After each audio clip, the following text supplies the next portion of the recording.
But underneath all that, your life still follows rules, written by people who believed in demons, boiling baths, and bells that commanded their souls. But underneath all that, your life still follows rules, written by people who believed in demons, boiling baths, and bells that commanded their souls.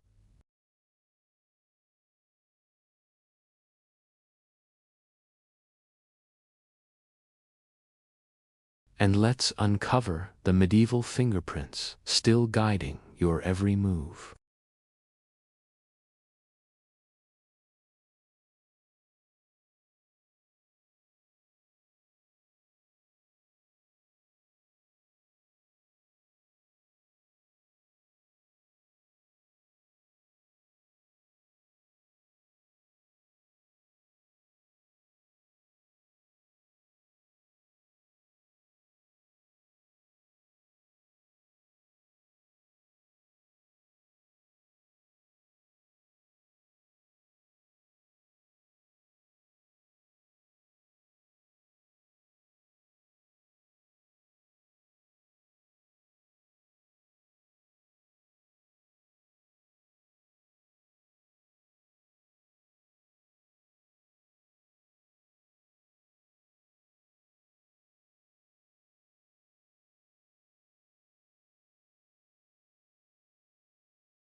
When two armed travelers met on a narrow road, a polite greeting wasn't just about kindness, it was self-defense. Showing your empty right hand, the one that held your sword, proved you weren't a threat. This simple gesture eventually evolved into the modern handshake.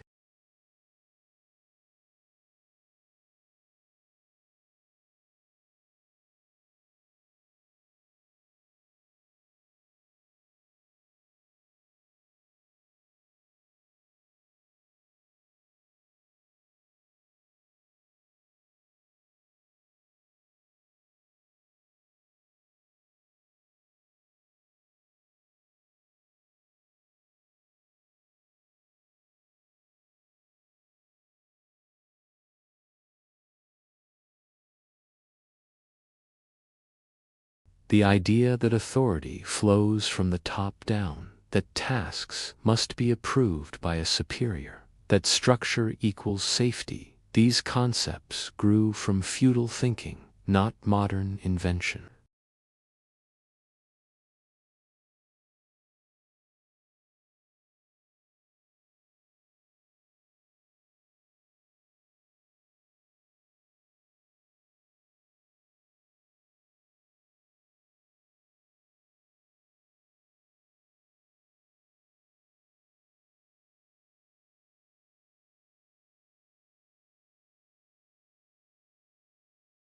And what about lunch breaks? Those brief moments of relief in a busy day.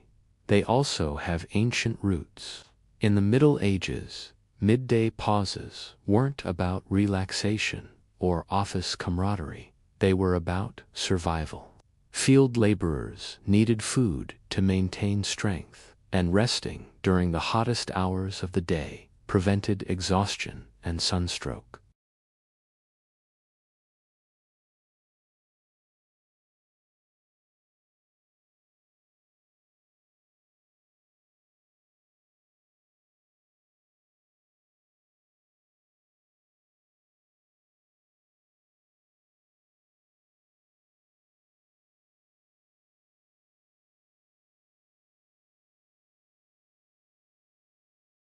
And our modern society still follows those patterns because the medieval world learned them the hard way.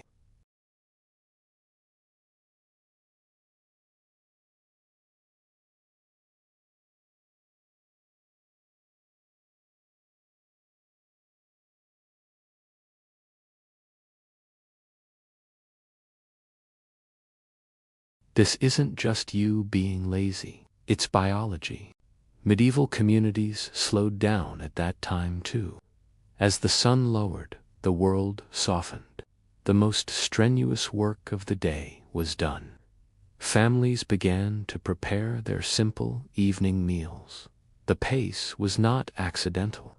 It matched the available light, the temperature, and the natural rhythm of human endurance.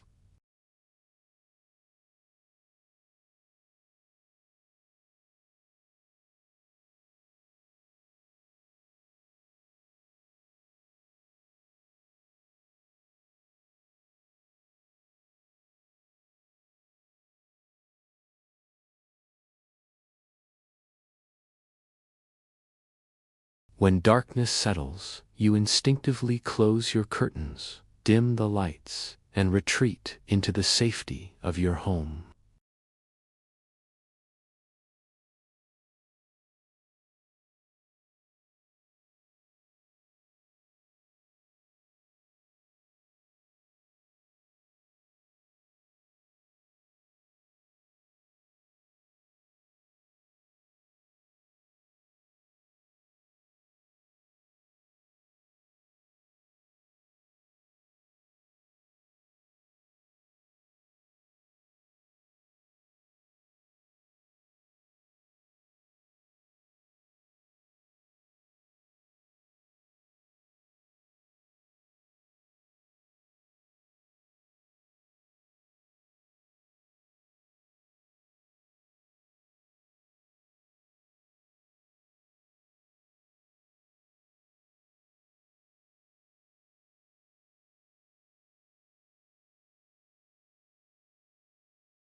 It's not necessarily a sign that something is wrong, but perhaps a sign that something ancient is still alive within you.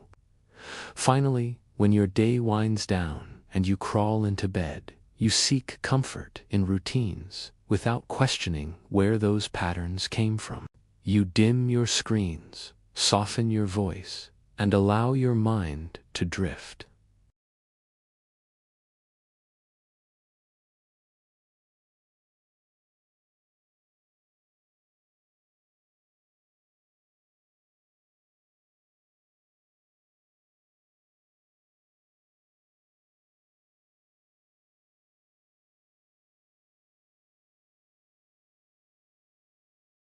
And those instincts still hold you, gently and silently, even in a world that claims to be completely modern.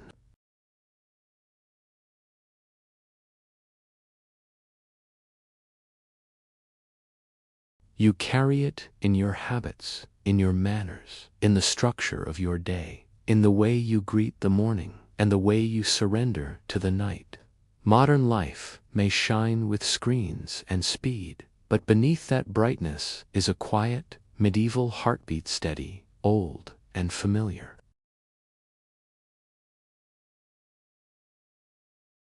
Every choice you make is a whisper from people who lived long before you. People who shaped your world without ever knowing your name. And tonight, as sleep rises like a soft tide, you can feel that ancient rhythm settling gently around you, steady as your breath, and as timeless as the dusk. You think of yourself as a modern person, right? Living in a world of apps, online banking, and food delivered right to your door. But if you slow down for just a moment, dim the lights, and listen carefully, you'll realize something strange. Beneath every part of your day, there's a medieval echo still humming along quietly. Tonight, we're going to drift through those lingering habits in a calm, cinematic walk through the past. Most people assume their routines are modern inventions: the alarm clock, the workday, the handshake, the polite greetings, even the way they sit at a table. But our lives are actually stitched together from threads spun long before electricity, long before factories, long before anything we'd call modern. The Middle Ages never really ended. They simply softened into the background until their habits became invisible. The workday is the first clue. We like to imagine the 9-to-5 grew out of factories and unions, crafted by industrial planners trying to create an efficient economy. But the real seed was planted inside monasteries. Monastic communities lived by hours, not hours on a clock, but hours marked by bells. Morning bells, midday bells, evening bells. Each interval told people when to pray, when to work, when to eat, and when to rest. This rhythm of sound carved the day into predictable pieces, a comfort in a world where nothing else was predictable. Over centuries, towns began relying on church bells to schedule markets, fairs, and work cycles. So when your phone buzzes in the morning or your calendar app tells you to move to your next task, you're not obeying modern technology. You're listening to a very old rhythm once rung from the top of a church tower. Politeness also has medieval fingerprints all over it. Take the phrase "bless you." Today it feels harmless, almost automatic. But in the medieval world, every unexplained illness carried fear. When someone sneezed, it wasn't just a small inconvenience. It was a moment when life itself felt fragile.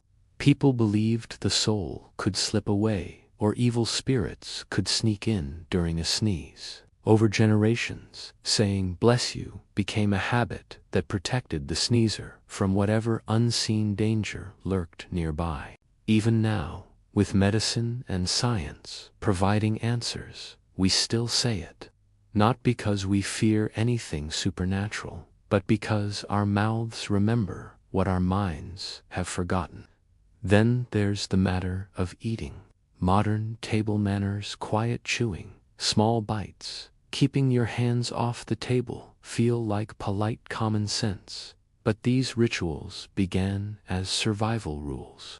Medieval meals could be chaotic, crowded gatherings where shared dishes and shared knives created very real health risks.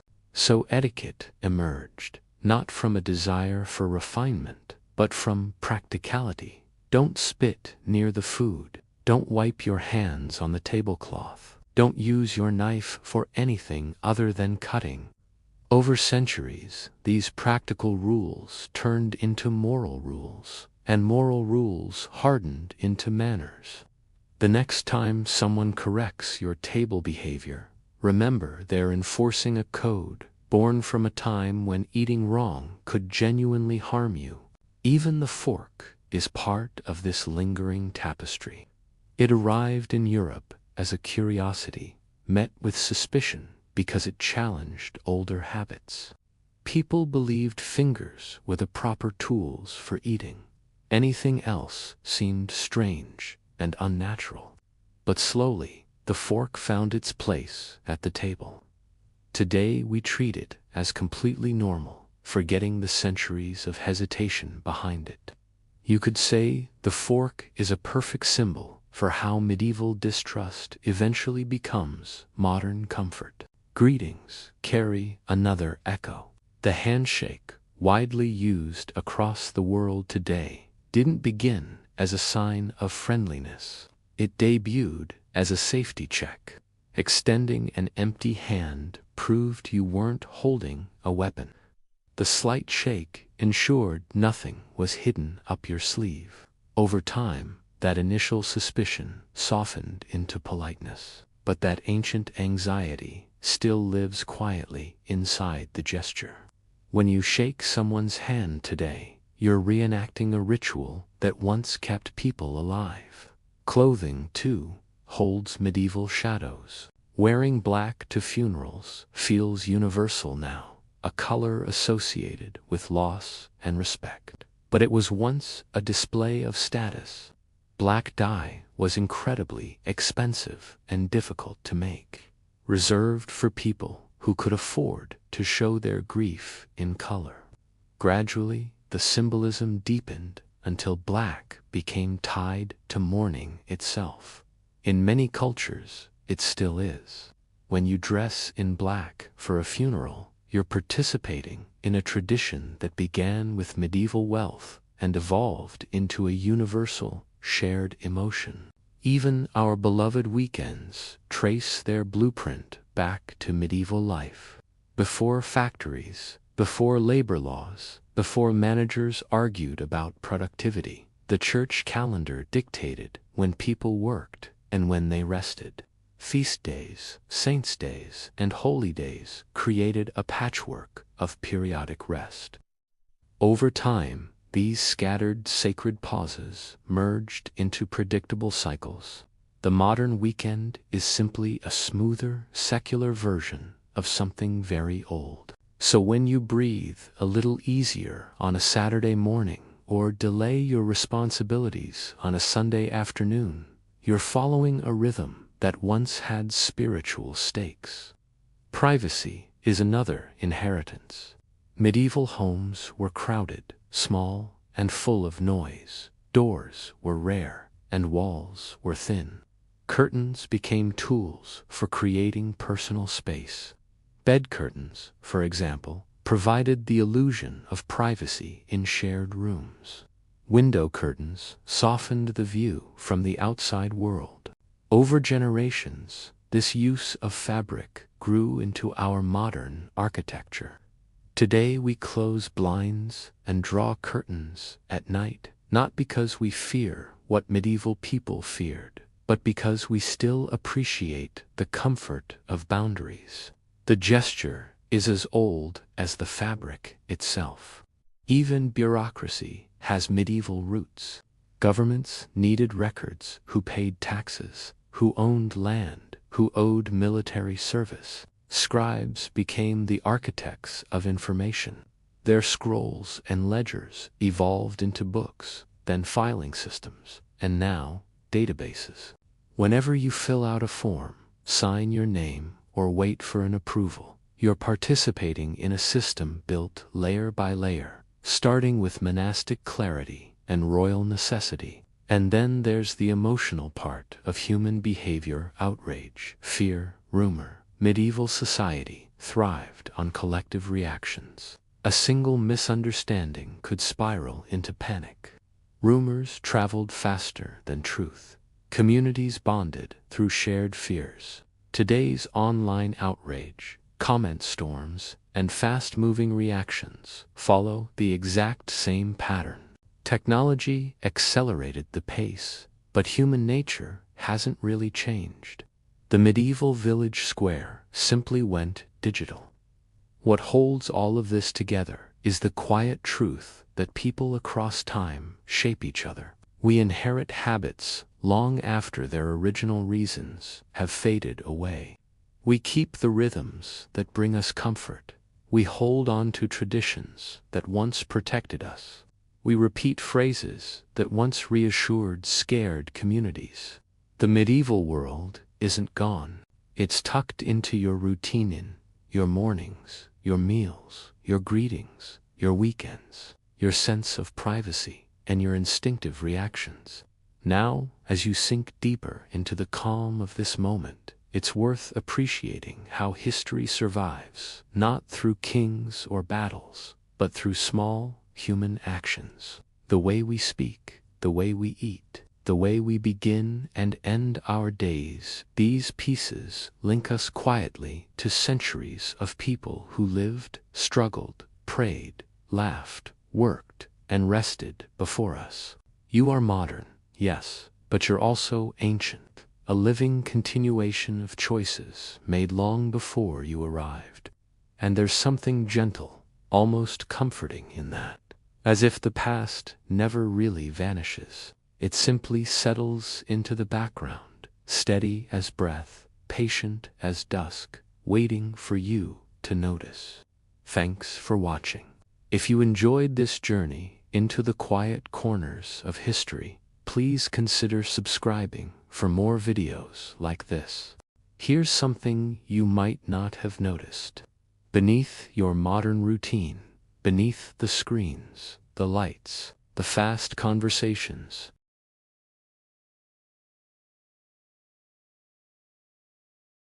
a rhythm shaped not by science or progress, but by people who lived hundreds of years ago, when life was slower, darker, and filled with strange beliefs that somehow never disappeared.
Think about the moment you step into a line. Maybe at a store, maybe at a coffee counter, maybe at a government office where time moves slower than air.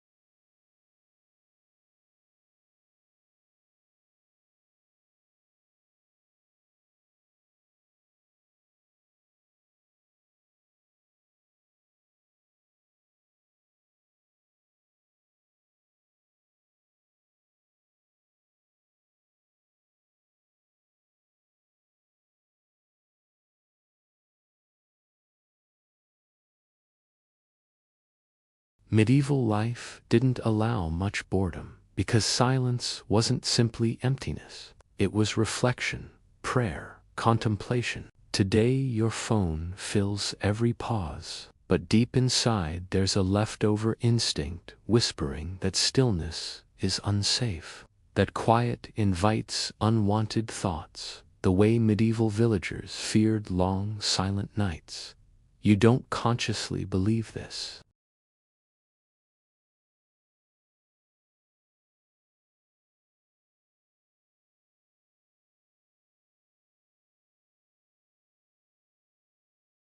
Even your use of certain words and phrases carries faint medieval shadows.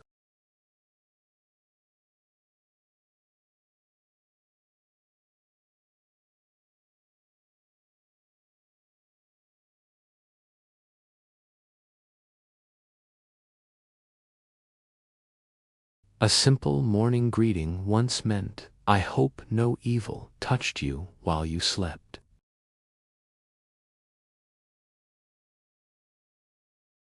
You don't believe these things now, but the words remain, softened by centuries, drifting gently through your daily conversations like ancient incense that hasn't fully faded.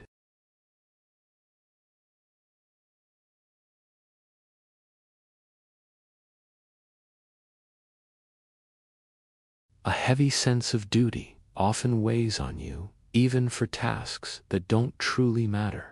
This feeling didn't come from modern efficiency.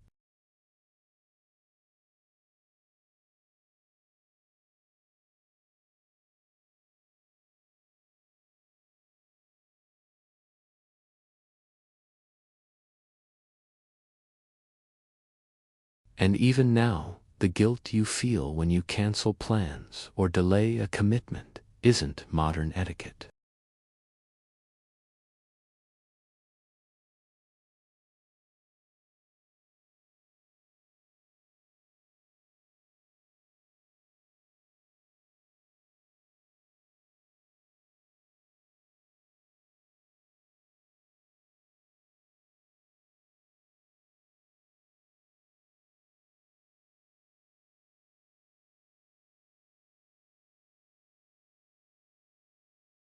Even fasting traditions influenced the idea of eating at structured times.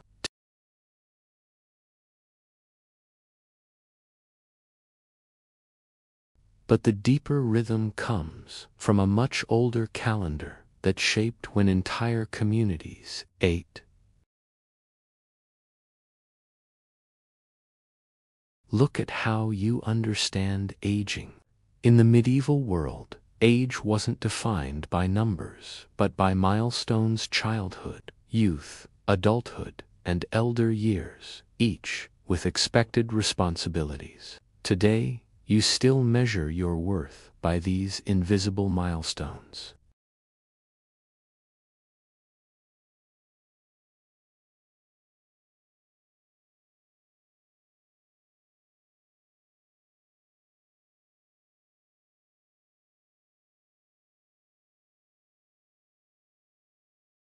And when you feel behind in life, you're not failing.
Yet the world still feels different at night. Streets feel emptier, sounds feel sharper. Your body slows down as if it remembers that long ago fear. The darkness outside might be harmless, but your instincts are older than electricity.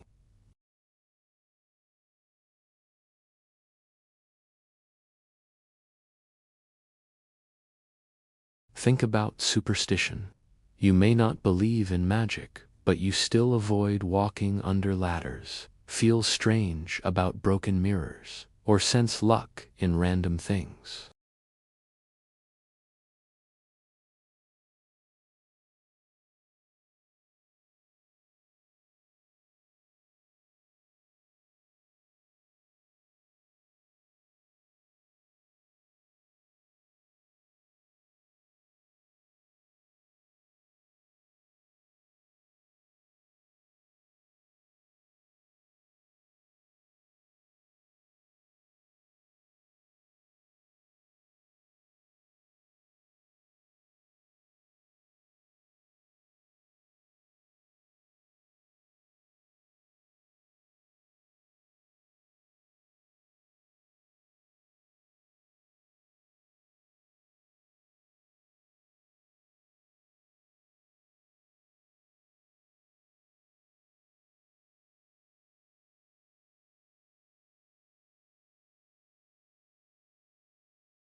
They're fragments of a world where evenings were sacred transitions from labor to rest, from danger to peace, from chaos to safety.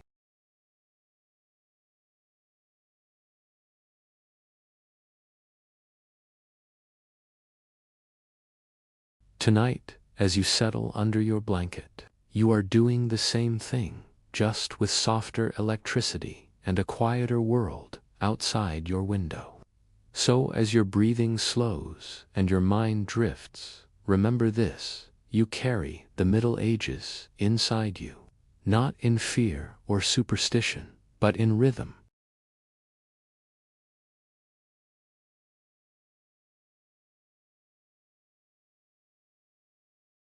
You may live in a modern world, but your heartbeat still follows ancient footsteps.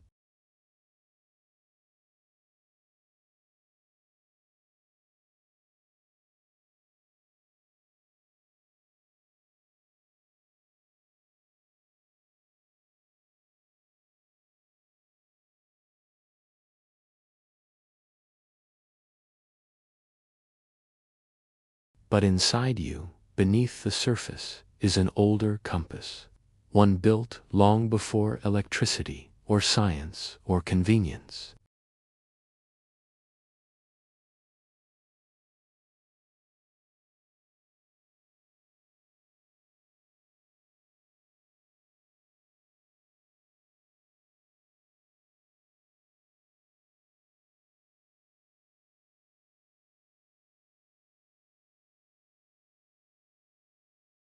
You move through your life with the quiet confidence of someone living in the present, surrounded by bright screens, clear rules, and predictable routines.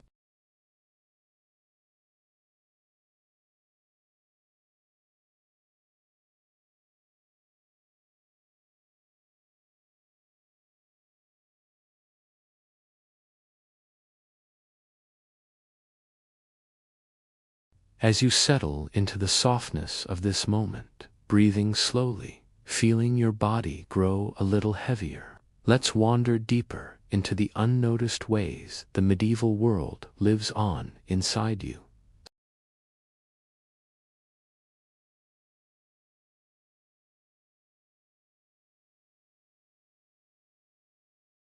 But the deeper pattern, loyalty, division into circles, unspoken obligations, all echo medieval social bonds. In the Middle Ages, friendships weren't casual, they were alliances.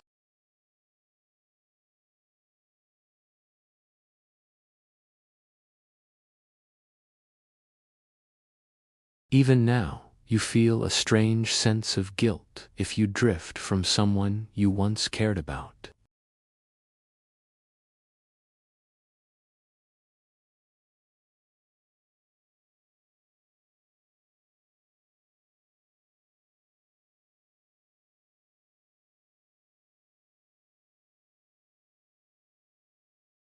The same pattern touches how you interpret conflict.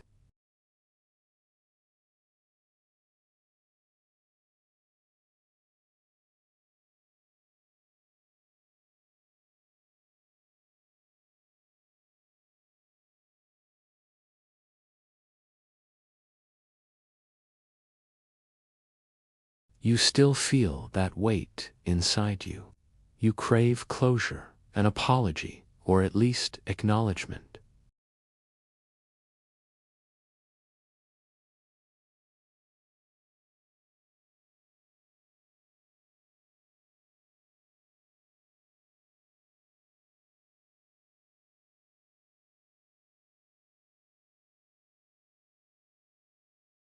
The sentimental ones, the ones you refuse to throw away, they carry emotional weight that goes far beyond utility.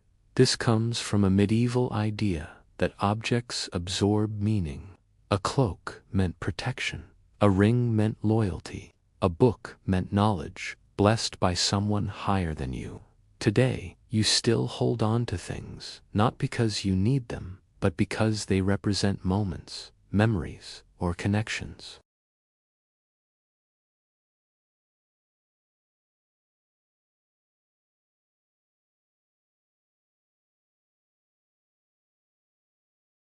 Consider the way you instinctively divide the world into good days and bad days.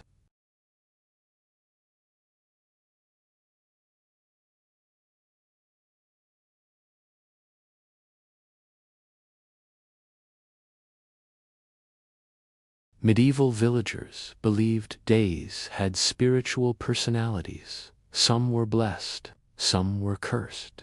And while you may not think in those terms, your quiet, emotional reactions still echo that old belief. The sense that the universe arranges itself in patterns you can feel, even if you can measure them. Think about how you crave guidance, self-help, advice, opinions, commentary. Even in a world full of information, you still look for someone older, wiser, or more experienced to tell you the right thing to do.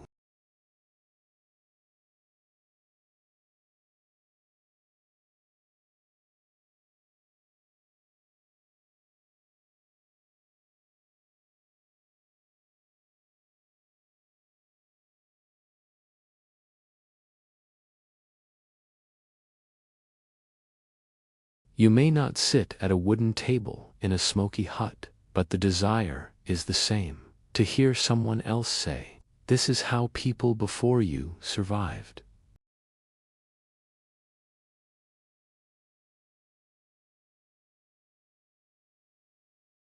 Your mind becomes more alert, your senses sharpen, and you move differently, more carefully. This isn't anxiety, it's ancient training. Medieval markets were chaotic, unpredictable, loud, and risky.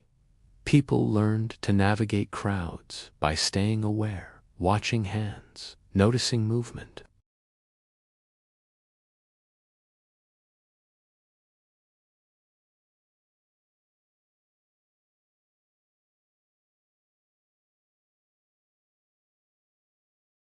Consider how you understand authority. Whether you challenge it or obey it, the emotional reaction comes from the same medieval root.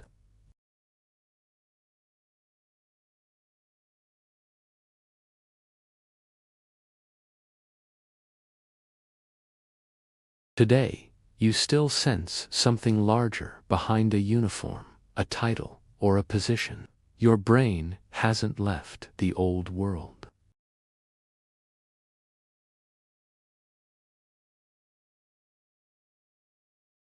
Now think about your need for closure at the end of conversations. You say goodbye even when messaging.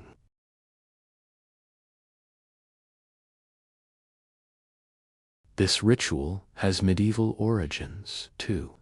People believed that ending a conversation without formal closure left the door open to misunderstanding or spiritual harm. Today, you just think you're being polite, but really, you're echoing an old belief that unfinished words carry lingering energy that can follow you home. Even your relationship with rest carries medieval weight. You crave a quiet evening, a gentle wind down, a slow release from the day. Medieval nights were dangerous, so evenings became sacred pockets of safety. Families gathered by fire, shared stories, prepared their minds for sleep with calm routine. You do the same today without thinking. You dim your lights, soften your voice, adjust your environment until it feels safe. That isn't wellness culture.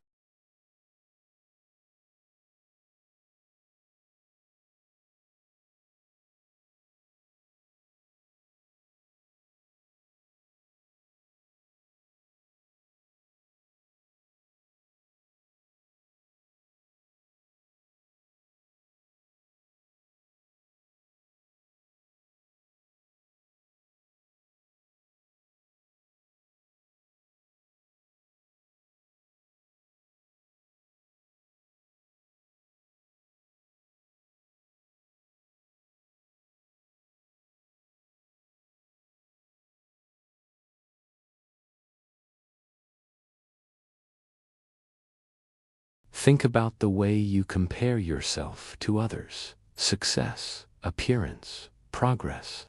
This isn't purely modern anxiety. Medieval society ran on comparison. Peasants compared harvests. Artisans compared skills. Nobles compared status. It wasn't vanity. It was survival. Being behind meant being vulnerable.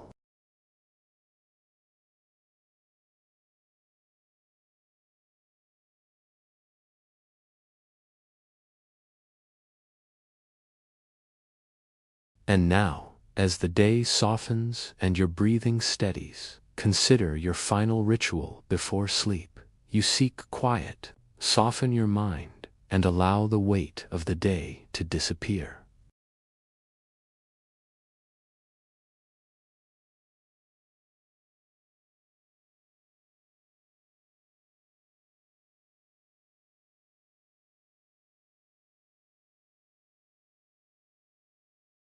You lie down, close your eyes, and surrender to rest, just like they did, just like humans have always done. Their instincts live inside you, gentle, ancient, and steady, guiding you through a world that feels modern but is still quietly ruled by patterns carved long ago. And tonight, as sleep begins to rise around you, those old rhythms settle in again, holding you in a calm, familiar embrace. You're not modern or medieval. You're simply human, following footsteps laid down long before your time, trusting the same gentle patterns that once carried entire generations through the dark.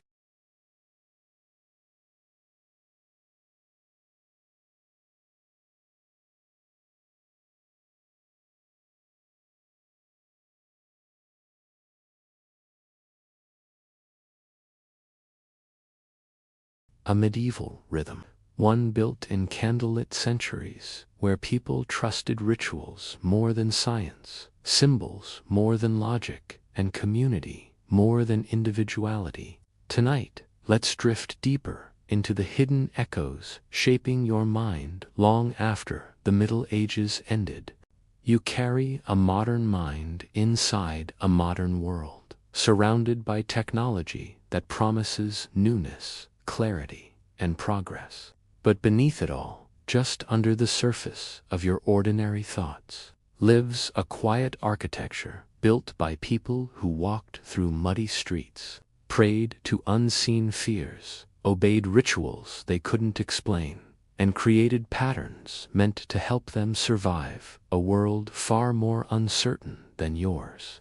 And without ever choosing it, you inherited those patterns. Tonight, as you settle deeper into comfort, breathing a little slower, letting the day loosen its hold on your body, let's wander gently through the medieval shadows that still guide your thoughts. Consider the way you react to silence, When the room becomes still, completely still, your mind doesn't simply settle, it listens. Silence feels meaningful, sometimes uncomfortable, sometimes peaceful, but never neutral. That reaction comes from a time when silence carried weight.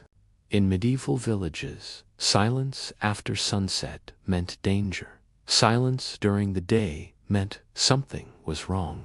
You're not responding to the present moment. You re-responding to an old instinct passed down through generations of people whose survival depended on noticing the sound the world made or didn't make.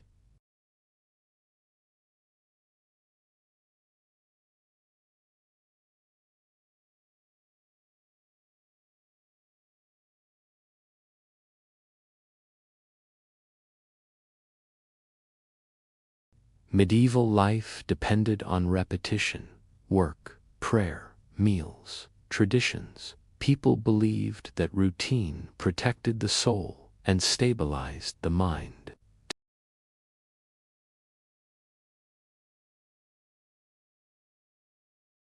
They feel safe because your ancestors believed safety lived inside repetition. Habit wasn't convenience, it was survival. Imagine the pressure you put on yourself to be productive, the guilt that washes over you when you rest, the quiet self-judgment when you feel you haven't done enough. You may think this pressure is modern, but medieval theology shaped the belief that idleness was dangerous, not just socially, but spiritually. Rest was allowed only at specific times, and only with purpose. The idea that you must earn relaxation didn't come from science or economics.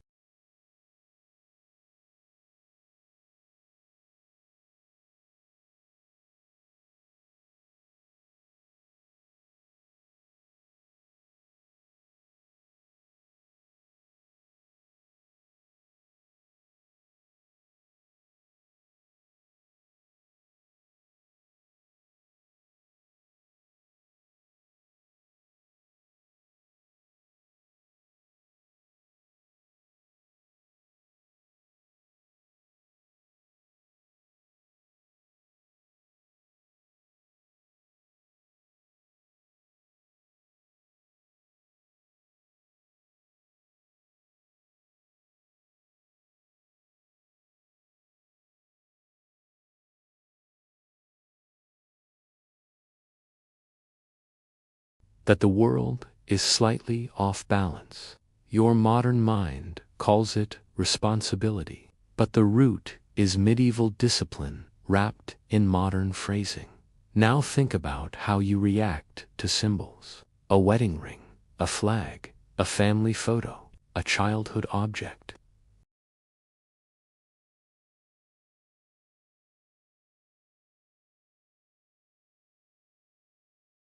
They didn't separate objects from emotions. A symbol wasn't a representation, it was a living reminder of something sacred or dangerous. Even now, if you've ever kept an object that has no function,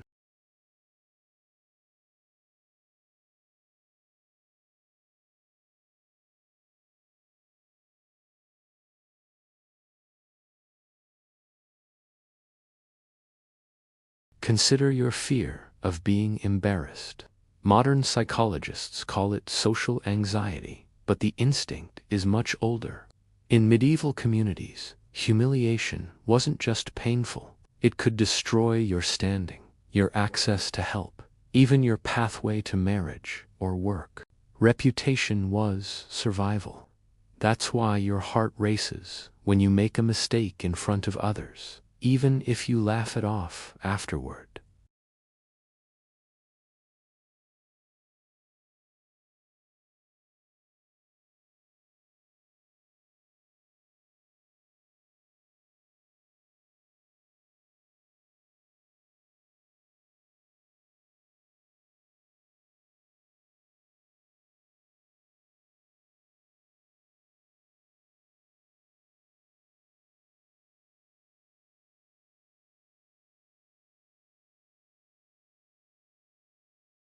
You grew up in a different world, but your instincts didn't.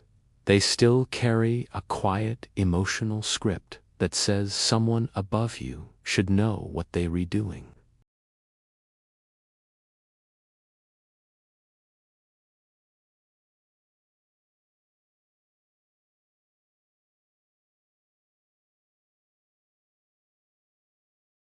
Think about stories, the way they comfort you, the way they explain the world.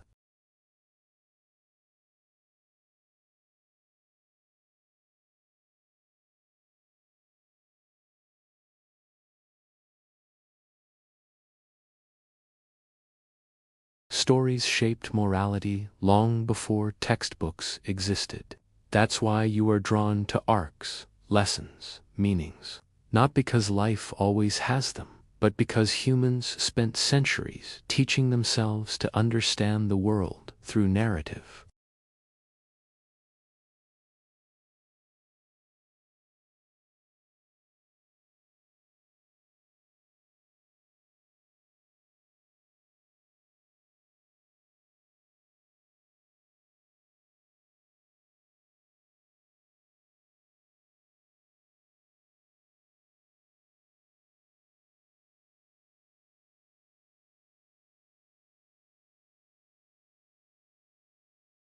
Even now, your emotions move with the sky because your ancestors once believed survival depended on listening to it.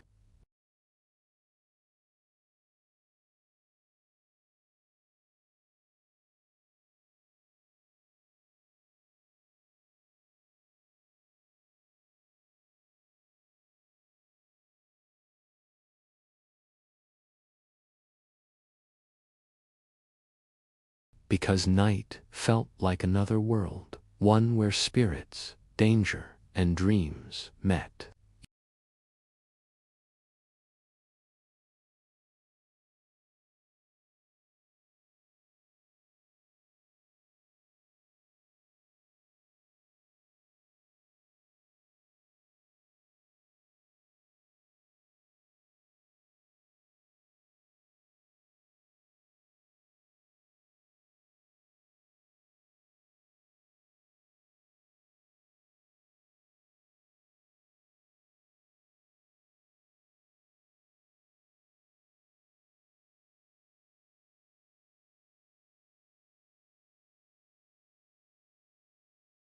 And as you drift closer to sleep, consider the final medieval instinct you carry, the instinct to surrender, to let go, to trust that rest is safe.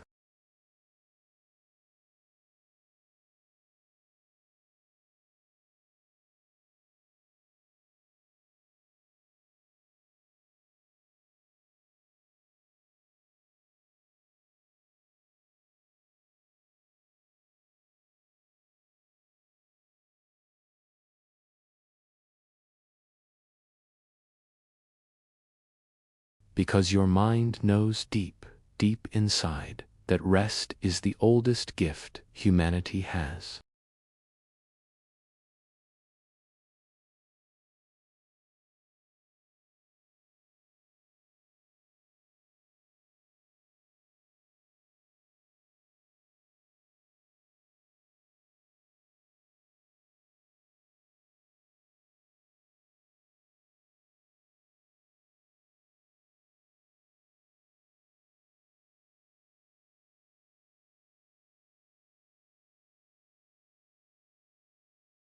Here's the strange truth. When you feel stress rising, when your body tenses, when your heart races for reasons you can't quite explain, you think it's because of modern life, deadlines, screens, noise, pressure. But the deeper cause is older, much older. Your stress responses were shaped in a world of darkness, famine, disease, superstition, and survival. Tonight, let's drift into the quiet realization that your modern anxiety is actually medieval.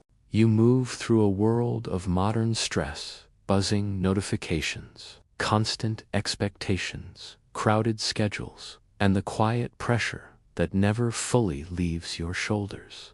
But beneath that modern surface lies something much older, a nervous system shaped in the Middle Ages, long before technology existed, long before cities glowed at night, long before life felt predictable. And tonight, as your breathing softens and you let the day loosen its grip, we're going to walk gently into the ancient fears still pulsing beneath your modern stress.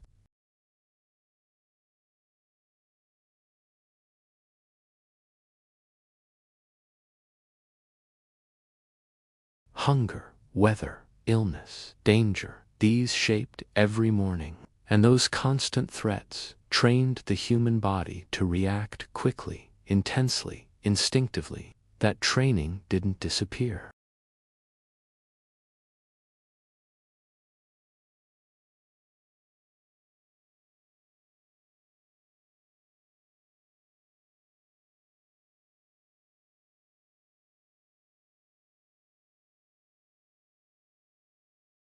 That jolt, that spike in your chest, isn't modern anxiety.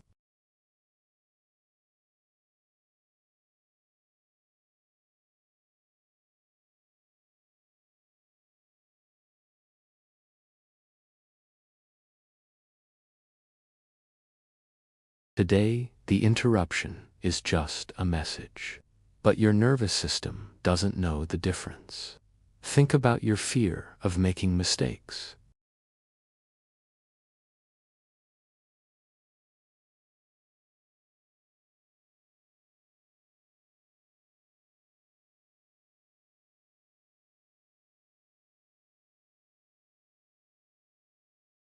A wrong decision could ruin a harvest, attract punishment, or break fragile social trust. Generations of humans learned to treat mistakes with seriousness because survival depended on avoiding them. Today, even small errors can trigger old instincts, not because you're failing, but because your ancestors lived in a world where mistakes mattered in life-altering ways.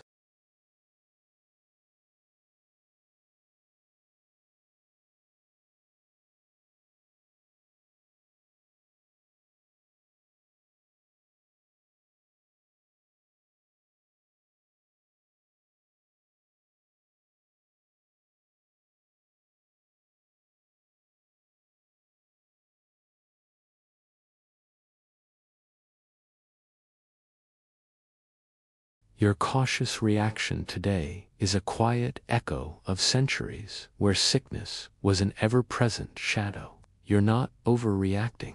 You're remembering a world you never lived in, but your biology did. Think about why uncertainty stresses you. You want plans, clarity, reassurance. When life feels unpredictable, your body becomes restless. This instinct was essential in the medieval world. Weather could destroy crops. War could erupt without warning. A single rumor could shift fortunes. People survived through constant vigilance, watching for signs, preparing for the worst.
Humans survived by becoming more alert after sunset. That alertness still lives inside you, even though your environment has changed. Darkness simply switches on an older version of your attention. Think about hunger. Even mild hunger can make your mood shift, your patience thin, your stress rise. This isn't weakness, it's history.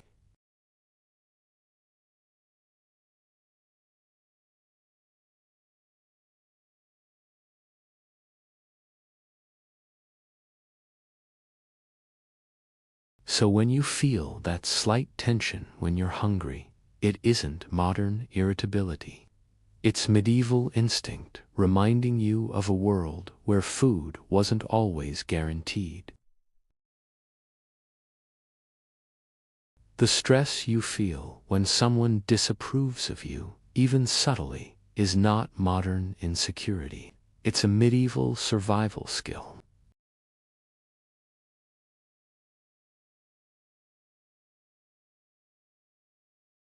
Judgment from others could decide your fate. That's why even today, criticism feels heavier than it logically should.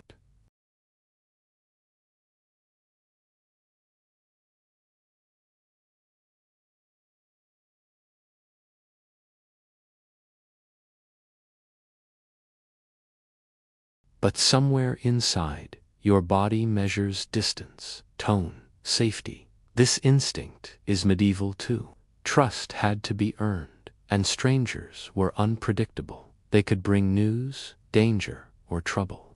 Today, that caution appears as quiet stress around unfamiliar people. Not fear, just alertness. A shadow of an ancient rule. Be careful until you understand who stands before you. Consider your fear of losing what you have: relationships, status, stability, income. The weight of that fear feels heavy because medieval life taught humans that loss could be catastrophic.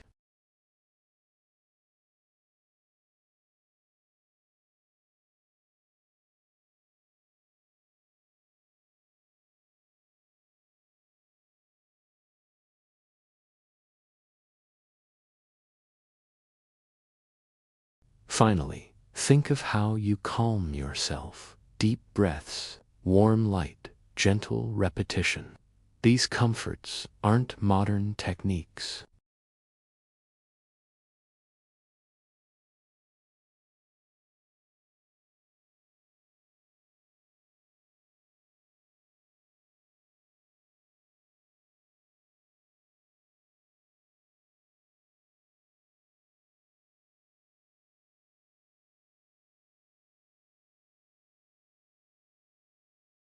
And now, as the night settles around you, your stress softens. Not because the world suddenly changed, but because understanding your stress gives it shape.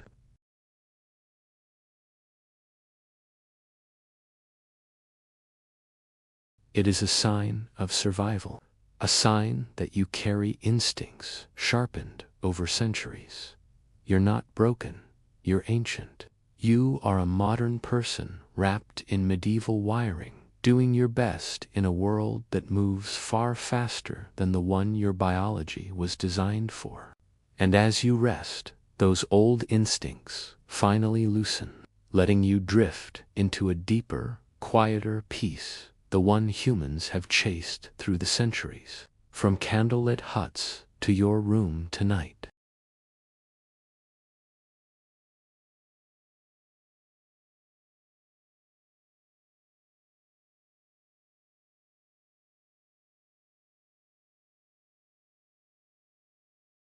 Beneath your daily routines, there's a medieval village quietly whispering instructions in your ear. And tonight, we're going to wander through that village slowly, like someone walking half asleep under moonlight.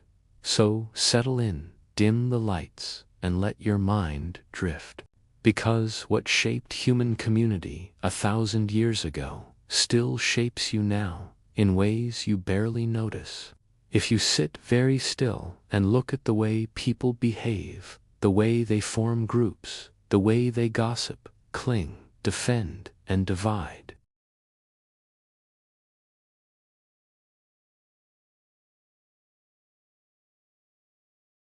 A memory so deep it doesn't even feel like memory. It feels like instinct. And that instinct comes from a time when the world was slower, quieter, and infinitely smaller. In the Middle Ages, community wasn't a choice. It was the air people breathed. Your village was your world. The cows grazing at the edge of the field were the edge of the map, and the people you lived with weren't just neighbors.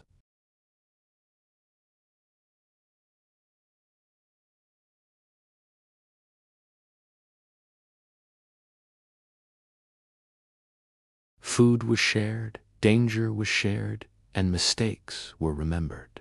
Every triumph, every failure, every rumor, every kindness, every bad harvest flowed through the same few dozen souls like water through a wooden trough. That closeness created rules, not written rules, not laws carved into stone, softer rules of belonging, of approval, of conformity. If your community accepted you, you survived. If it didn't, you were alone in a world with wolves, winter, and silence. And even though you no longer live in a village surrounded by forests, your mind still does. Think about the way you worry about what someone might think of you, the way a small comment can sting.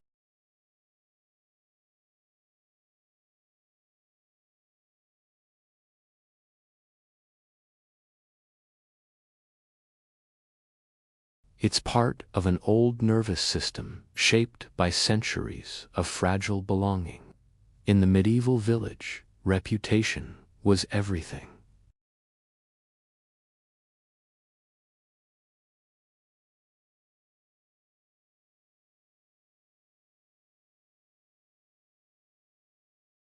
That instinct to guard your image, not out of vanity, but out of ancient fear. Fear that losing the respect of the group means losing something far more important. If you've ever apologized too quickly, worried too deeply, tried too hard to fit in, or replayed a conversation in your head long after it ended,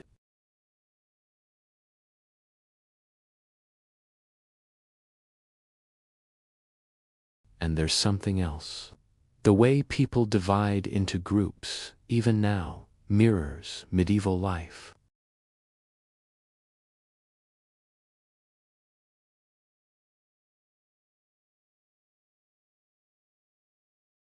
And the safest reaction was suspicion, not hostility, just caution. A quiet calculation that said, "Are you one of us?"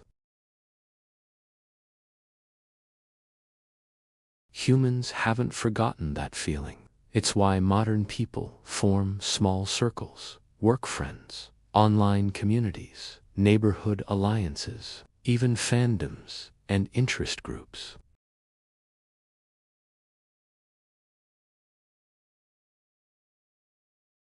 It was survival. Your brain still leans toward the familiar, because the unfamiliar once carried real risk. The same old pattern appears in gossip,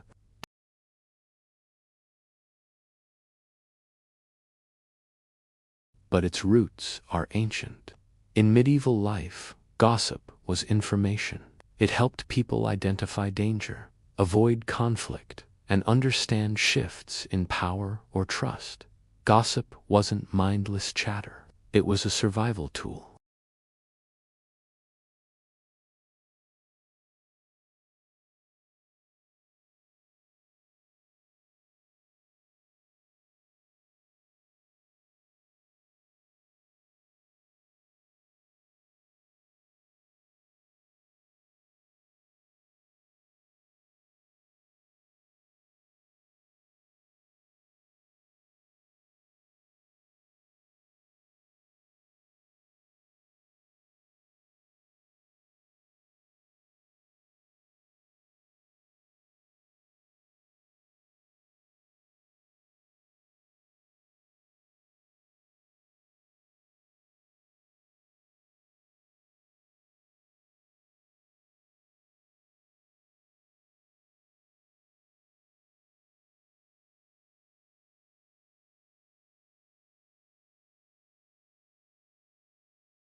It was ritual. Food symbolized safety and trust.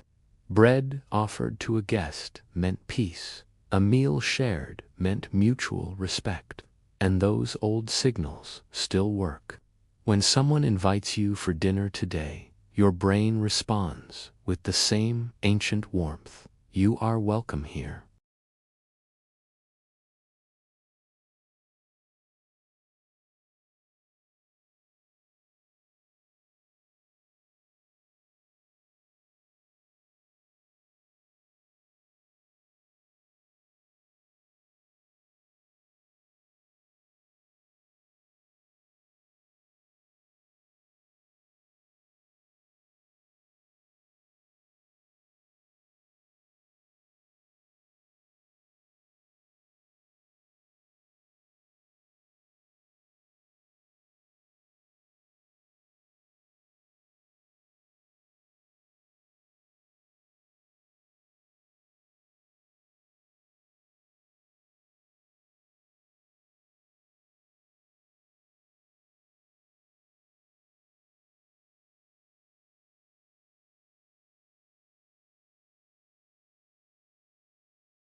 Friendship once held survival weight, and the loss of it feels heavier than logic can explain.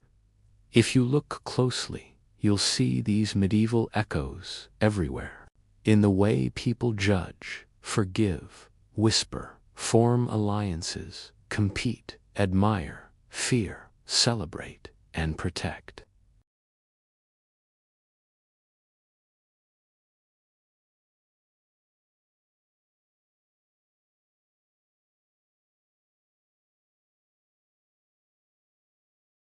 Still watching, still whispering, and you are part of it, even when you feel alone.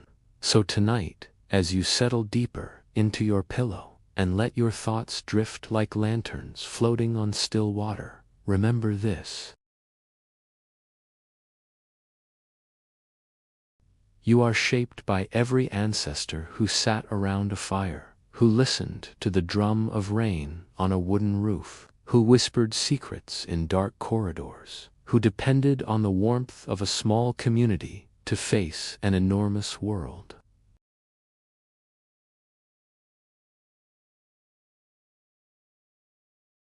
The medieval mind isn't gone. It's woven into your bones, your breath, your memories. It guides you softly, quietly, like an old friend walking beside you in the dark. Let that thought settle. Let it soothe you. Let it wrap around you like the soft hush of a distant village night, where fires glow low, where people sleep shoulder to shoulder, where the world feels simple, safe, and small. And as you drift toward sleep, let the last thought be this: you are not alone. Not now, not ever. The village lives inside you, and it always will.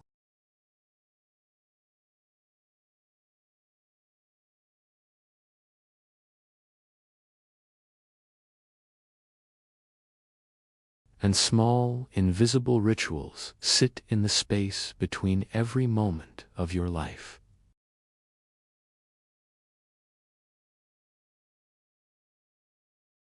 But your mind recognizes them in a much older way, because humans lived by ritual long before they lived by law.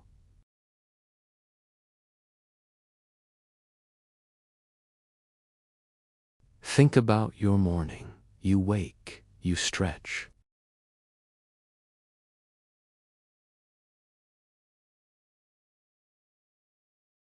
People did this 1,000 years ago, too. Before clocks, before alarms, before schedules, the day began with the same soft scan of the world. Is it safe? Is it calm? Is the house secure?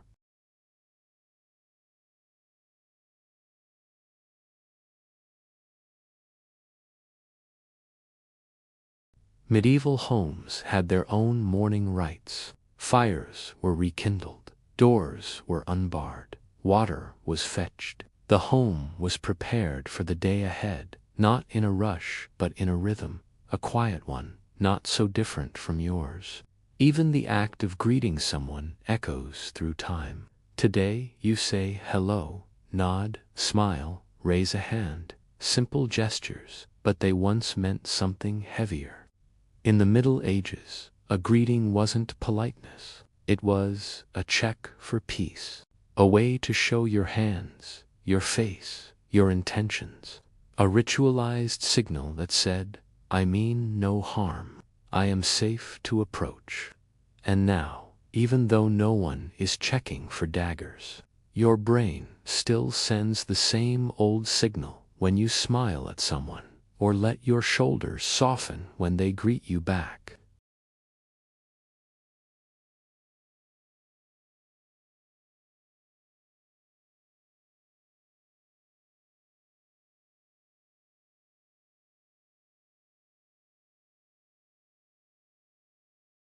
The lighting of candles, the blessing of bread, the touch of water on the forehead, the exchange of small courtesies, the reciting of words before sleep. These weren't just spiritual, they were psychological anchors. And every modern ritual you follow carries a quiet trace of that anchoring. Look at the way people gather around food.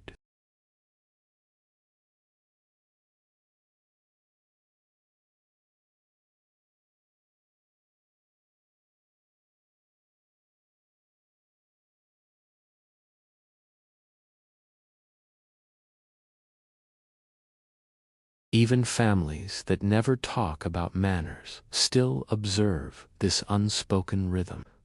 In medieval homes, the evening meal was the heart of safety. Night outside meant danger, uncertainty, wandering spirits, thieves, storms. But inside, with warm bread and shared light, the world felt small and protected.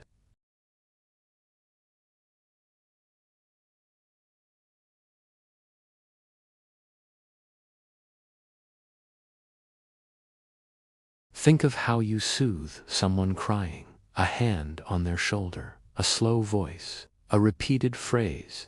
None of these behaviors were invented by modern psychology.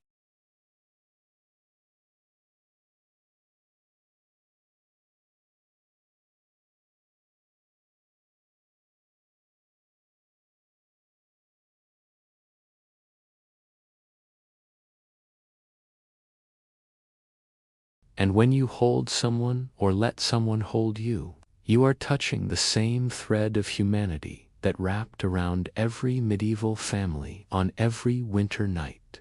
Sleep itself was ritual. People didn't drop into unconsciousness the way we try to now. They eased into it slowly, with murmured prayers, soft conversations, the crackle of the hearth fading.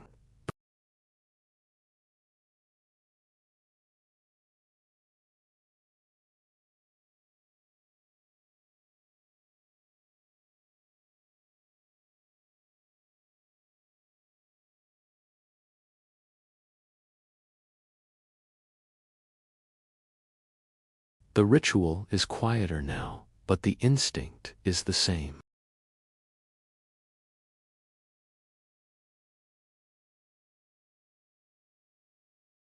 Even the act of saying goodbye carries medieval residue.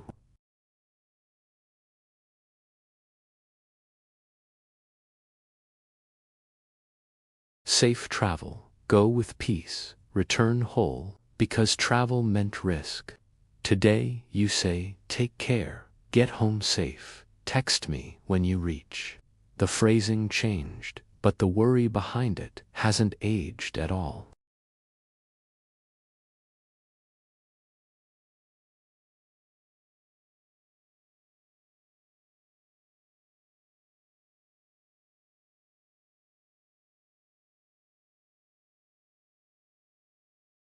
This is older than Christianity, older than the Middle Ages, older than half the languages spoken today. It was believed that moments of transition, like birth, were spiritually vulnerable, and so people surrounded the person with sound, light, warmth. Today you call it celebration, but the echo is unmistakable.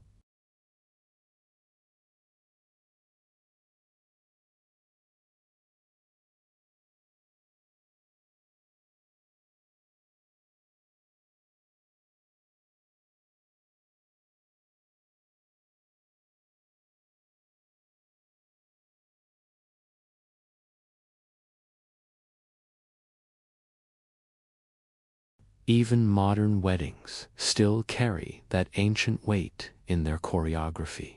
Everyone stands the same, walks the same, repeats the same phrases.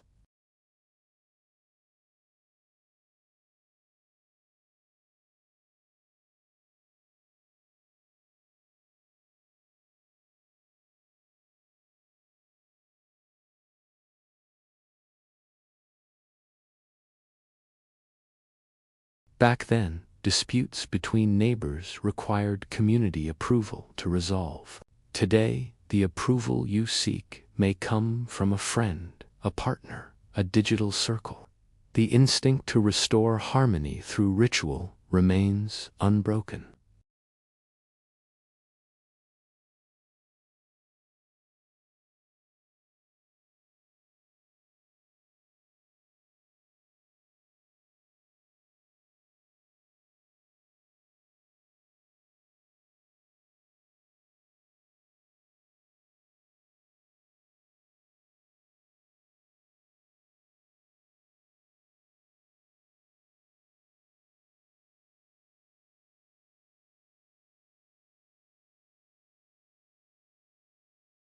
And now, even with modern locks and electric lights, your body reacts the same way. The ritual of arriving home is one of the most ancient pieces of human programming you carry. What all this means is that beneath your modern life, your medieval wiring is still doing its quiet work, protecting you, guiding you, soothing you.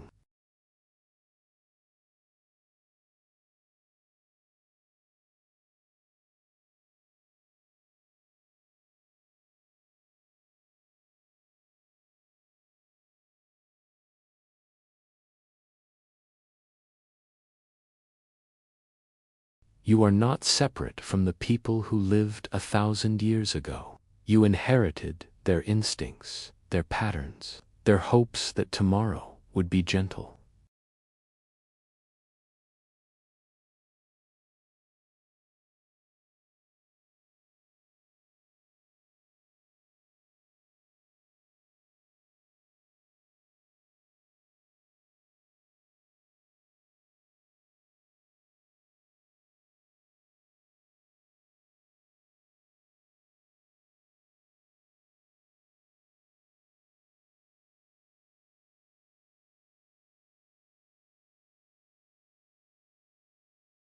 And they've kept people alive, connected, and comforted for centuries.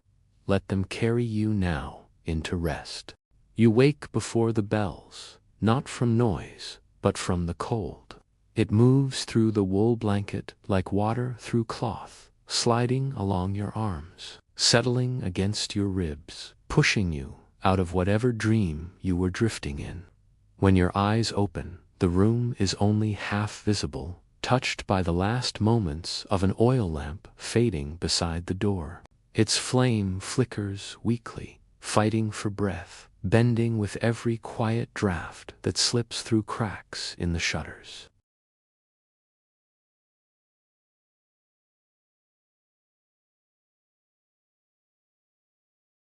Your breath forms a pale cloud, dissolving before it reaches the wooden beams overhead.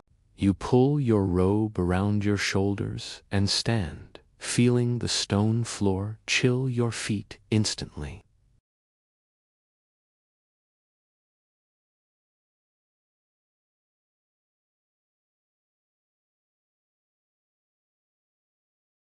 The monastery doesn't sleep the same way the world outside does. It rests, it waits.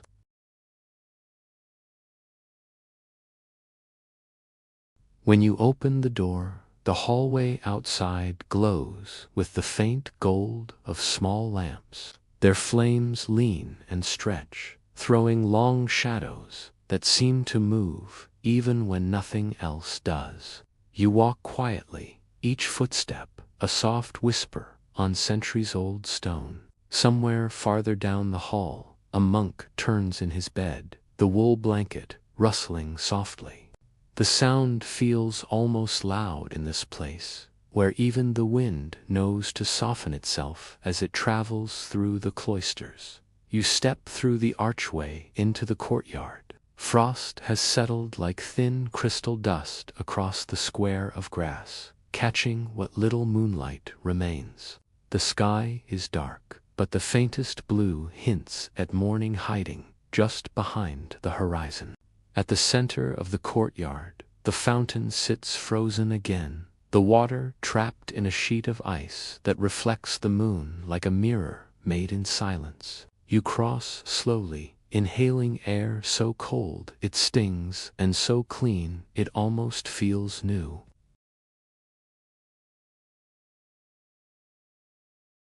They are colder than metal, worn smooth by lifetimes before you. Every step here feels older than you are, as if you're walking through time rather than space.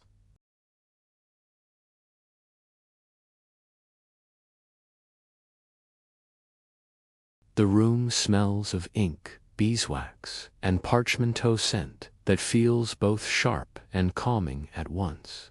Unfinished manuscripts lie on tables, frozen mid-sentence, waiting for the morning light and steady hands that will return to them.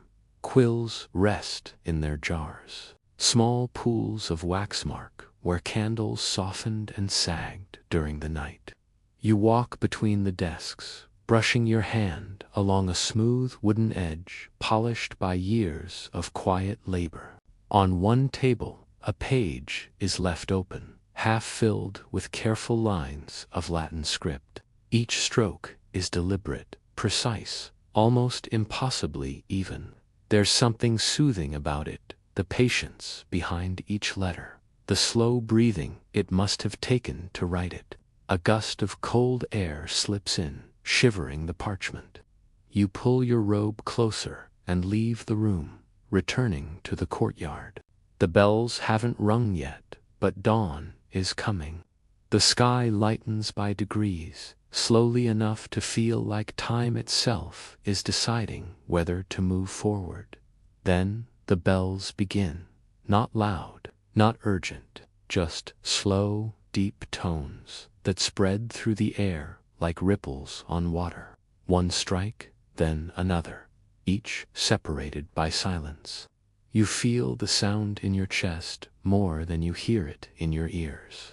Monks begin emerging from their cells. Their robes rustle softly. Their faces are calm, half-lit by the dim light.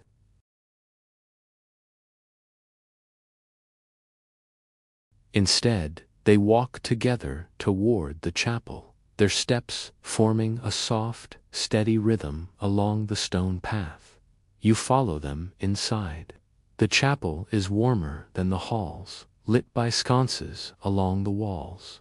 Their flames move gently, casting patches of gold across the stone floor. The room smells of old incense scent, but unmistakable, mixed with candle smoke and damp wool. You sit toward the back, letting the quiet fold around you like a blanket. Then the chant begins. Soft at first, a low hum from a single voice, then joined by others, until the entire room vibrates with a calm, even rhythm. There is no melody meant to impress, no rise and fall designed to stir emotion. It is a steady flow like water, moving over smooth stones. The sound fills the space, settling in the corners, carrying through the arches, wrapping softly around every breath you take. You close your eyes. The world outside disappears. You feel the sound in your spine, in your ribs, in the slow beating of your heart. If peace had a voice, it would sound like this, ancient, gentle, and patient. When the chant ends, the monks leave quietly, returning to their simple morning routines. You step into the courtyard once more. The sky is lighter now, turning the frost on the ground into a soft shimmer. The air feels different. You walk to the kitchen, where a small fire has been kept alive through the night. Its warmth reaches toward you as you step inside. Clay pots hang from hooks. A loaf of coarse bread sits on a wooden board. The The smell of herbs dried weeks ago lingers in the air. You sit on a bench, letting the heat reach your hands, letting your breath settle. And in this moment in the quiet between night and morning, you understand why people once sought refuge in places like this. Not for miracles, not for mystery, but for silence, for rhythm, for the slow, steady heartbeat of a life that unfolded without rush. A medieval monastery at night was not a place of secrets. It was a place where the world paused, a place where quiet became its own form of prayer. And as you sit there, warmed by the fire, you feel something simple and deep. Peace is not always loud. Sometimes it's a slow night inside stone walls, waiting for the first light of morning. Thanks for watching.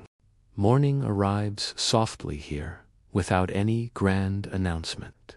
It's like a thin veil of light, slowly draping itself over the monastery. First, it kisses the highest stones of the bell tower. Then it slides gently down the walls, finally reaching the courtyard, where frost still clings to the ground. You wake up not to a jarring alarm, but to a subtle shift in the light. Your eyes blink open, slowly adjusting to the pale glow filtering through the small window. The air in your cell is still cold, but the sharp bite of the pre-dawn hours has softened. Your breath no longer hangs in the air as a thick, white cloud. Looking over, you see that someone has already tended to the hearth. A faint, gentle warmth radiates from the stones, a subtle but welcome comfort. You sit up, the wool blanket slipping from your shoulders, and a shiver runs across your skin. Pulling your simple robe tightly around you, you stand, stretching muscles that feel a little stiff but deeply rested. From beyond your door, you can hear the quiet, rhythmic sound of sandals brushing against stone. It's the sound of the monastery waking up, the monks beginning their daily, unhurried rhythm. Stepping out into the hallway, you notice the atmosphere has changed. The oil lamps that line the stone walls still flicker, but their light seems weaker now, surrendering to the slow, steady advance of the dawn.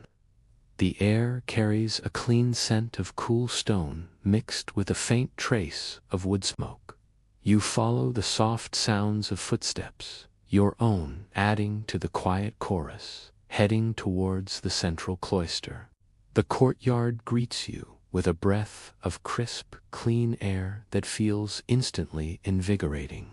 The frost on the grass is starting to melt, forming tiny, glistening beads of water that catch the early morning sunlight like 1,000 scattered diamonds. A light mist still curls around the base of the central fountain, which is frozen solid but glows under the gentle morning sky. You take a deep breath, letting the cold air fill your lungs. It's a gentle awakening, a far cry from the rush of the world outside these walls. Monks move in small, quiet groups, their actions simple and deliberate.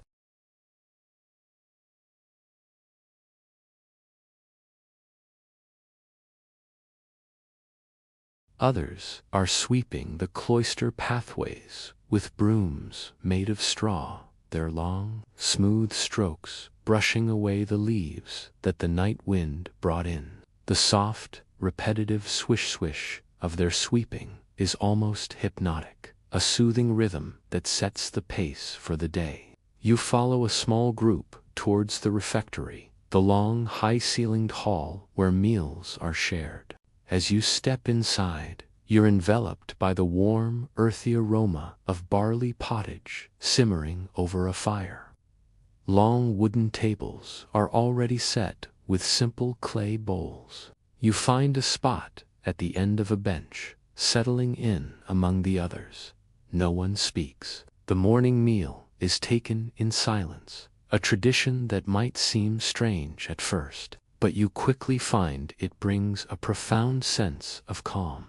It allows you to simply be present, A monk moves down the line, ladling warm pottage into each bowl.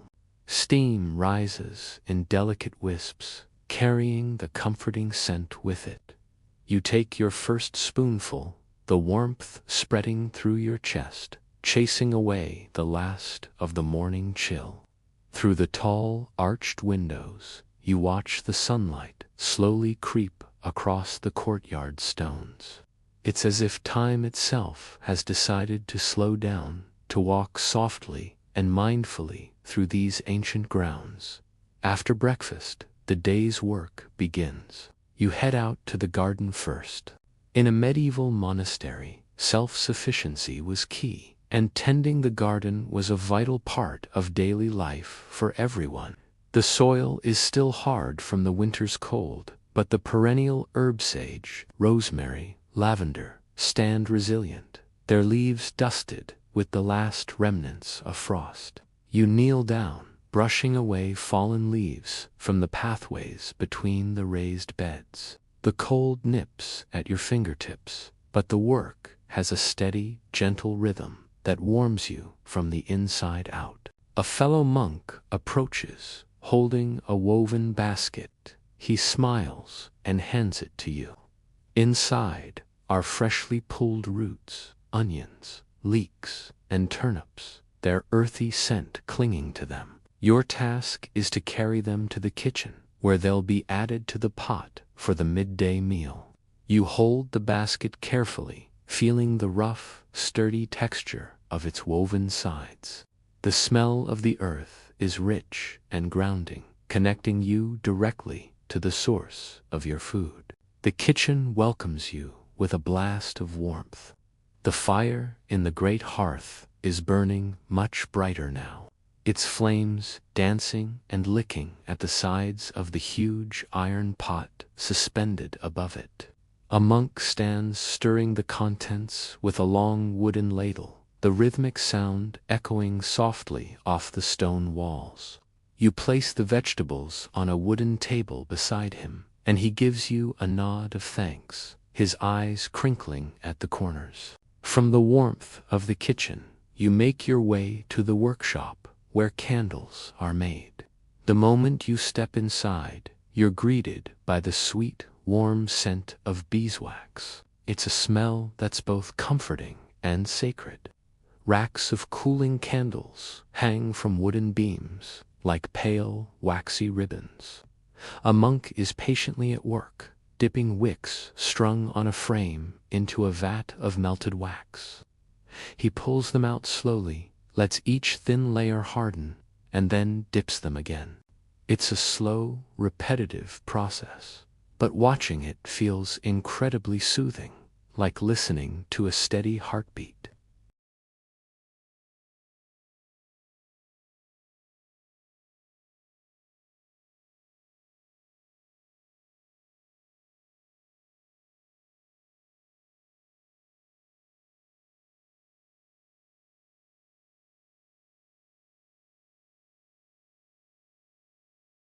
Later in the morning, you find yourself back in the scriptorium. The light is different now. Bright morning sun streams through the narrow windows, illuminating the rows of wooden desks and scattered rolls of parchment. The air is filled with the soft, scratching sound of quills on vellum. Monks are hunched over their manuscripts, their focus so complete that the outside world seems to fade away.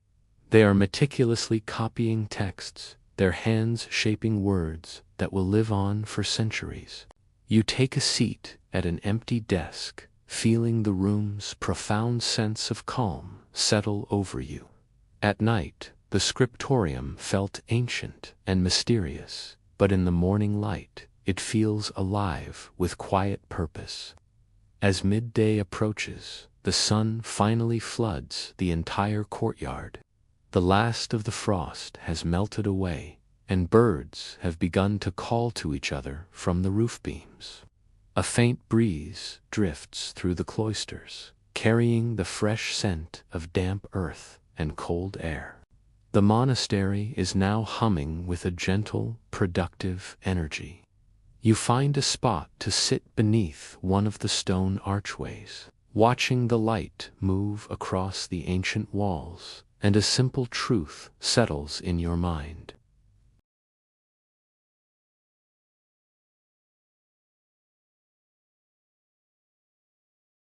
And by moments that unfold as slowly and naturally as a deep breath, a morning in a medieval monastery isn't a chaotic rush. It's a soft, graceful continuation of the night a new day, waking up gently, stone by stone, voice by voice, and light by light. Thank you for joining me on this quiet journey. If you enjoyed this glimpse into a different way of life, please consider liking this video and subscribing for more peaceful explorations. See you next time. Afternoon in the monastery doesn't arrive with any announcement.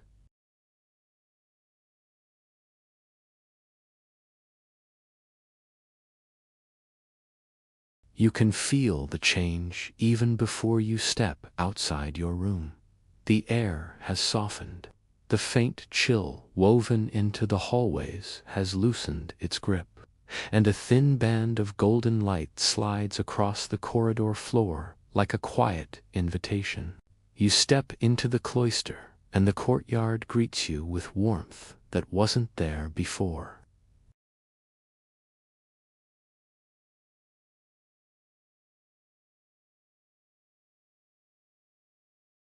A breeze moves lazily between the columns, carrying with it the scent of herbs from the garden and the faint sweetness of beeswax drifting from the workshop windows. Monks move calmly across the courtyard. None of them hurry, none of them raise their voices. Their sandals brush against the stone with soft, rhythmic whispers. Each monk has a task, not because someone commands it loudly, but because life here flows in patterns older than any of them. The monastery exists on rhythm, not pressure. You walk along the cloister path until you reach the garden again. In the afternoon light, it looks different, warmer, fuller, and almost alive despite the winter season. A monk tends to the herb beds, brushing soil gently round the roots of sage and thyme. Their movements are slow, almost meditative, as if they've learned to handle the earth the way one handles fragile parchment. You kneel beside a patch of rosemary. The leaves release a soft scent when touched, a scent that settles the mind. You gather a few sprigs carefully, placing them into a small woven basket. These herbs will be used later in the kitchen, crushed into stews or boiled into healing mixtures. In the distance, you hear the quiet tapping of wood. Someone is repairing the cloister roof. The sound echoes lightly, steady and predictable, like a heartbeat of the building itself. You follow it until you reach a corner where a monk stands on a low platform, replacing a cracked tile. He nods to you, calm and expressionless, his movements precise. After a while, you head toward the kitchen. Afternoon preparations have begun there. Inside, the air is warm and thick with the scent of cooking vegetables. A pot hangs over the fire, steam rising in small spirals. A monk stirs slowly, allowing the flavors to deepen. Another monk kneels by a wooden tub, washing root vegetables brought earlier from the garden. You take a seat on a bench and feel the fire's warmth reach your feet first, then spread upward like a gentle wave. The crackling of wood is soft, almost muffled, but it fills the room with a sense of quiet comfort. There is no urgency in the kitchen. Everything is done slowly, intentionally, with the kind of patience modern life rarely allows. From the open window, sunlight falls across the table in a golden stripe. Dust motes float in that beam, turning slowly in the warm air.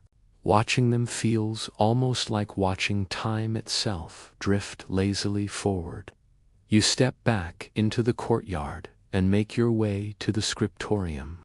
The brightness of the day fills the narrow windows, illuminating every corner of the room. Quills slide across parchment, creating the soft, rasping sound that defines the heart of monastic life. Monks bend over their desks, copying lines with unwavering focus. You can feel the weight of their concentration, heavy but peaceful. You sit quietly at an empty desk. A manuscript lies open beside you. The letters are curved carefully, each stroke made with purpose. The ink shines faintly where the page was recently touched. You run your fingers over the parchment, not enough to smudge, just enough to feel its texture, thick and uneven in places, holding centuries of history in each fiber. One monk dips his quill into ink with slow precision. You watch the droplet cling to the tip before sliding into the curve of his letter. There is something hypnotic about the movement, the repetition, the patience, the piece-by-piece building of words and meaning. Outside the window, birds perch on the roof tiles, their small shadows moving across the stone walls. A breeze drifts in, carrying with it the distant sound of footsteps on gravel and the faint murmur of a prayer spoken somewhere nearby. Later, you wander through the long hallway near the dormitory.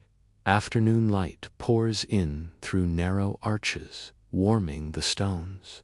The air here is still. You hear distant sounds, the creak of wood, the whisper of sweeping, the low hum of a chant being practiced by two monks in a side room. Each sound blends into a peaceful background, like a soft tapestry of life being woven in real time. You sit on a wooden bench tucked beneath an archway. The bench is old, its surface smooth from years of use. You rest your back against the cool wall and close your eyes. You listen not for something, but to everything. The monastery's afternoon rhythm holds you gently, like a memory you've stepped inside. The sun begins to sink, turning gold into amber. Shadows stretch across the courtyard, long and soft. You rise and walk toward the kitchen once more. The evening meal is nearly ready. The smell of herbs fills the room, the rosemary you gathered earlier simmering in the pot. You help carry wooden bowls to the long table, placing them quietly, one by one. As you step outside again, the sky shifts toward the deeper colors of late day. The monastery feels even calmer now, as if preparing to breathe out the last of its energy before evening prayers. And standing there in that warm, fading light, you understand something simple and deep. A medieval monastery wasn't built for excitement. It was built for peace. Not dramatic peace, but a slow, steady kind. The kind that settles into your bones and stays there. The afternoon doesn't rush toward evening. It drifts there, just as gently as it arrived. Evening in the monastery doesn't arrive suddenly. It comes gently, like a soft exhale at the end of a long day. The sunlight begins to fade in slow, warm waves that settle across the stone walls, turning them from pale gold to deep amber. The air cools, but not sharply more, like a quiet reminder that daylight is preparing to leave. You step out of your small room, and immediately the hallway feels different.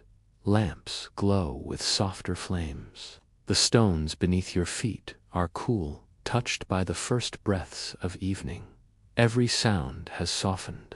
A broom brushing across stone moves slower now. Footsteps echo in longer, quieter intervals. The monastery shifts into a calmer rhythm.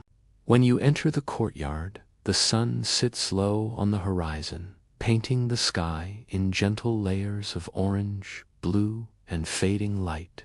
The fountain reflects the colors, its surface trembling slightly in the breeze. Birds rest on the roof beams, tucking their wings tightly as they prepare for night. Their chirping fades into small, occasional notes. A monk walks past, carrying a wooden bucket. Another carefully gathers herbs from the garden, whispering a final prayer under his breath. Their movements are slow and thoughtful, as if evening itself encourages introspection. There's no rush, no urgency, just a steady, measured pace that matches the fading light. You follow a warm, earthy scent drifting from the kitchen. Inside, a soft fire glows beneath a hanging pot. The room feels like a shelter against the cooling air, a pocket of warmth and life. A monk stirs a pot of simmering vegetables, leeks, carrots, a hint of rosemary in calm, slow circles. The smell fills the room, comforting and deeply familiar. You help place clay bowls along the long wooden tables. Your fingertips brush against their smooth, cool surfaces. Candles flicker along the walls, casting small circles of light that sway gently with the movement of air. The fire crackles softly, not with a roar, but as a whisper of warmth that complements the quiet atmosphere. Soon the bell rings for the evening meal, its tone deep and resonant. Monks gather in quiet lines, their robes rustling softly as they take their seats along long benches. You sit among them, spooning warm stew into your bowl. The steam rises in delicate spirals, carrying the scent of herbs and earth. Each bite warms your chest, a simple, nourishing comfort. Silence fills the room, but it's a peaceful, communal silence, the kind that makes every sound feel intentional. The clink of a spoon against a bowl, the rustle of a robe, the soft sigh of someone settling onto a bench. It's a silence filled with presence, not absence. After the meal, you step outside again. Evening has deepened into twilight. The sky has shifted to a deep navy blue, sprinkled with the first faint stars. The air is noticeably cooler now, crisp and clean. You walk through the cloister, listening to the soft, rhythmic echo of your own footsteps on the stone. A monk sweeps the last stray leaves into a basket, pausing occasionally to look up at the sky, his silhouette still and thoughtful against the fading light. You wander toward the scriptorium, the heart of the monasteries, learning and work. Inside, only a few candles burn now. Their light pools on the wooden desks, illuminating stacks of parchment and cooling ink pots. The quills are set aside, their work finished for the day. The room smells of old ink, aged parchment, and the faint, sweet scent of fading candle wax. You rest your hand on a manuscript left open on a desk. The ink on the page catches the candlelight, creating a faint shimmer across the carefully formed letters. You can almost imagine the monk who worked on it earlier sitting here in silence, breathing evenly, shaping each word with patient, deliberate strokes. The quiet dedication lingers in the air. Suddenly, a low hum reaches your ears. It's the sound of monks gathering for evening prayer. You follow the sound to the chapel, where the soft glow of lamps lights the high stone arches. Shadows stretch across the floor like long, dark threads, moving as the flames flicker. You sit quietly at the back as the monks take their places in the choir stalls.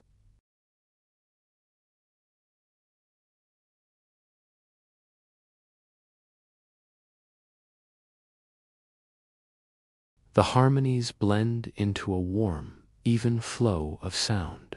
The music moves gently, without any sharp peaks or dramatic shifts.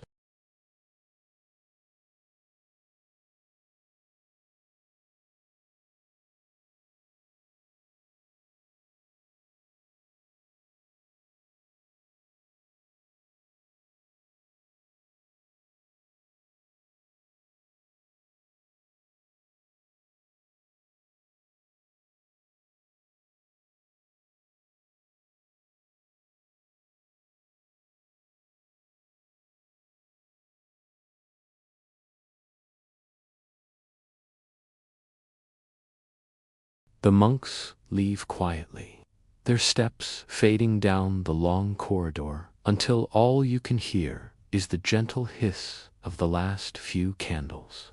The air feels softer, as though the room itself has exhaled, releasing the day. Outside, night has fully arrived. The moon casts a pale silver glow across the courtyard. The surface of the fountain glimmers faintly in the darkness. The air is cold but clean, brushing lightly across your face. A few monks walk silently toward the dormitory, their silhouettes peaceful and serene against the backdrop of the night. You return to your own room. The oil lamp flickers gently, casting warm, dancing light across the simple stone walls.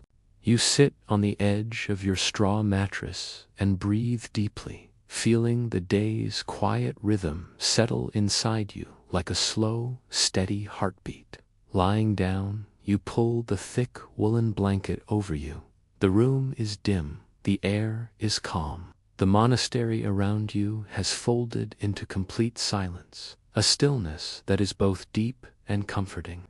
Evening in a medieval monastery wasn't about ending the day. It was about letting it settle, letting the warmth fade slowly, letting the sounds soften, letting the light drift away without resistance. In that slow, gentle fading, a kind of peace rises, a peace that feels older than the stones themselves, a peace gentle enough to carry you into sleep. Night arrives without drama.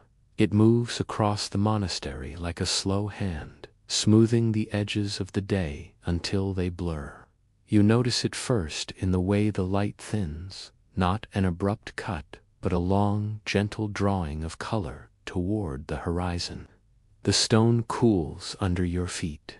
Shadows stretch and lengthen until the entire courtyard seems wrapped in a single, soft shawl of dusk. Inside your small cell, the lamp at your table burns lower and lower. The flame pools into a small, steady glow that paints the rough-hewn walls a quiet amber. You sit and just listen. The world is full of small sounds, the distant settling of wood in the roof, a pipe somewhere in the building contracting as the air cools, the faint breath of a monk turning in a nearby bed. Those tiny noises map the monastery for you more than any spoken word could. Each one belongs to a life that moves slowly and with purpose. The bell calls for vespers, and you walk to the chapel the same way you have 1,000 times, slowly, without thought, guided by habit and the slow architecture of the place. The corridor is thinly lit. Your footfalls are soft, swallowed by the stone. Lamps along the walls sway slightly, mirrors of the breath between breaths. The air smells faintly of incense and warm wax, and somewhere a candle sighs as its wick shortens. In the chapel, the light is warmer, the shadows less sharp. The congregation gathers in silence. Faces are outlined by the lamp glow. Hands fold, heads bow. The chant begins, low and steady, not to pull attention, but to fold it inward. Voices blend in long lines that move like water over pebbles, smoothing the very edges of thought itself. You feel the sound as a kind of warmth inside, a low resonance that uncoils from your chest to your limbs. After vespers, there is a small period of silent reflection. People don't rush away, they linger. This isn't empty time, but a deliberate pause, a careful unwinding. You step back into the cloister and stand beneath the arches, watching the moon trace the rim of the fountain. A thin crust of ice might catch the light. A fragile mirror, the courtyard seems to breathe in one slow motion, a cool inhalation, then the warm exhale of old stones releasing the day. Practical tasks remain even as the night deepens. Someone tends to the lamp oil, pouring the warmed liquid with careful hands to feed a last ring of lights. A small group secures shutters, checks doors, and ties bundles of wood for the morning. The work is gentle and methodical, done with the same patience evident in every corner of this place. There is a quiet dignity to these motions. Each small action is an offering to tomorrow's calm. Back in the dormitory, the layout is plain and exact. Straw pallets line the floor in even rows. Robes hang on pegs. The air is cooler. Your breath becomes visible in faint puffs where the lamplight catches it. People move with a softness learned over years. There is an economy of sound, a minimalism of motion. Beds are turned, sandals set aside, blankets adjusted. The hum of a few whispered exchanges, practical and brief, folds quickly back into the hush. You climb the narrow ladder to your pallet and lie down, feeling the straw compress beneath your weight.